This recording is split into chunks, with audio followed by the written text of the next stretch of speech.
Well, I'm going to Kiev, first of all, of course, to meet the new Ukrainian authorities. I've had telephone calls with many of them over the last few days. I think it's very important to meet them, including the acting president. It's very important that we all do everything we can to calm tensions.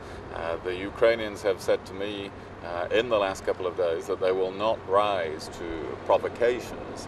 And of course I will strongly advise them to continue with that approach. I'm very concerned by reports this morning of escalating tension. We will also continue to urge the Russians to speak directly to the Ukrainians through ministers, through military channels. They've so far not wanted to do that. I urged Foreign Minister Lavrov yesterday to do that. And in the absence of that, I think we have to explore how they can speak to each other under the auspices of the United Nations or of the Organization for Security and Cooperation in Europe. So I want to discuss all of those issues with them. At the same time, we have to recognize the sovereignty and the territorial integrity of Ukraine has been violated. And this cannot be the way to conduct international affairs. I'm not allowed to feel all that at the end. I think that's what that's... Okay, right.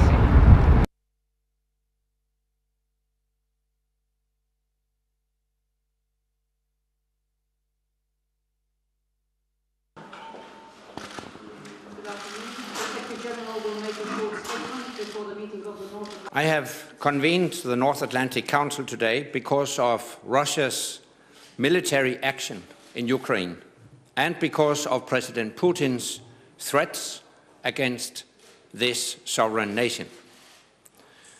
What Russia is doing now in Ukraine violates the principles of the United Nations Charter. It threatens peace and security in Europe. Russia must stop its military activities and its threats.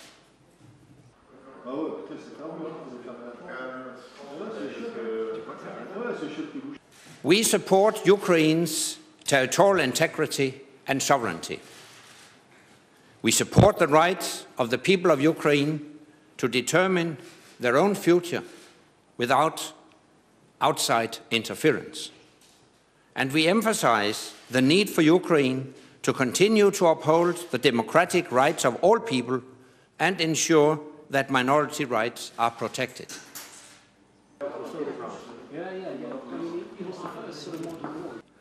Ukraine is our neighbor, and Ukraine is a valued partner for NATO. We urge all parties to urgently continue all efforts to move away from this dangerous situation. In particular, I call on Russia to de-escalate tensions. Thank you.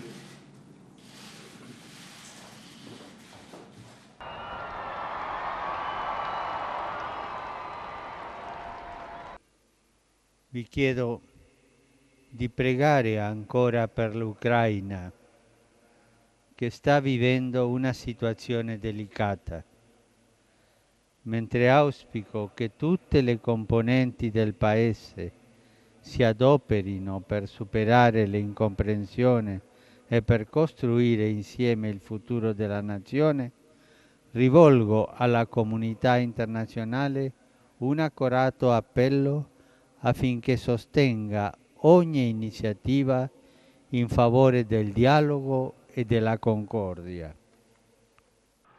Come quelli italiani امیدواریم که راه حل مبتنی بر آرامش و پیشرفت در اوکراین مورد توافق قرار بگیره و از تشدید اوضاع در این منطقه که برای بسیاری از کشورهای اون منطقه بسیار حساس و پراهمیتی جلوگیری بشه. Primer principio es el respeto a la integridad territorial de Ucrania, el respeto a las fronteras que fueron acordadas entre las partes. En segundo lugar, es que corresponde al pueblo ucraniano sin injerencias externas.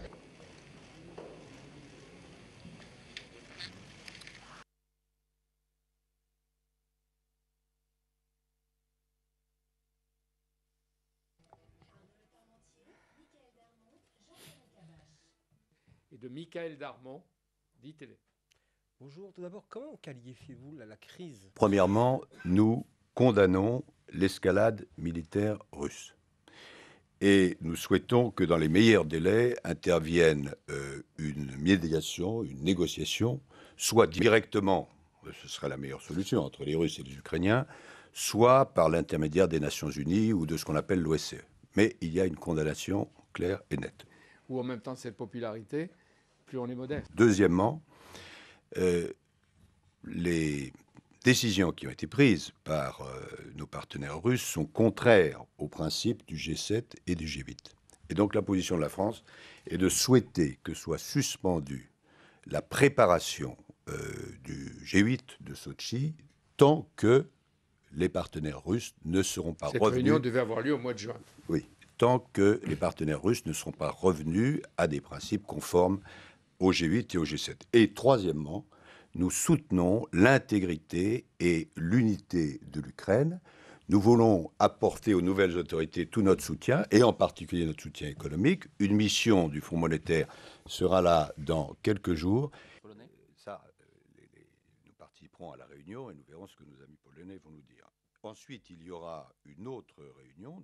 Il faut que du côté des nouvelles autorités ukrainiennes, il y ait respect de la diversité de ce qu'est l'Ukraine. Ce qui n'est pas encore le cas. Ce qui doit être le cas, car l'est pas. vous savez qu'il y a une partie qui est non seulement russophone, mais russophile profondément, et une partie qui est plus proche, je dirais, de l'Ukraine. C'est ça notre conception qu'il faut arriver à faire partager. Ce n'est pas ou la Russie ou l'Europe, c'est et la Russie et l'Europe. Respectée et a conduit à la destitution du président Yanukovych. Est-ce que tout ça, vous le reconnaissez ? Ne prenez pas immédiatement la thèse russe, si vous voulez bien. La France souhaite que, par exemple, on interrompe les préparatifs du G8. Le G8, c'est une enceinte très importante sur le plan politique et sur le plan économique. Donc ça a toute une série de conséquences. La Russie, traditionnellement, est notre ami. Nous attendons d'un ami traditionnel autre chose qu'un bruit de bottes. Les plus libres pour installer une équipe légitime.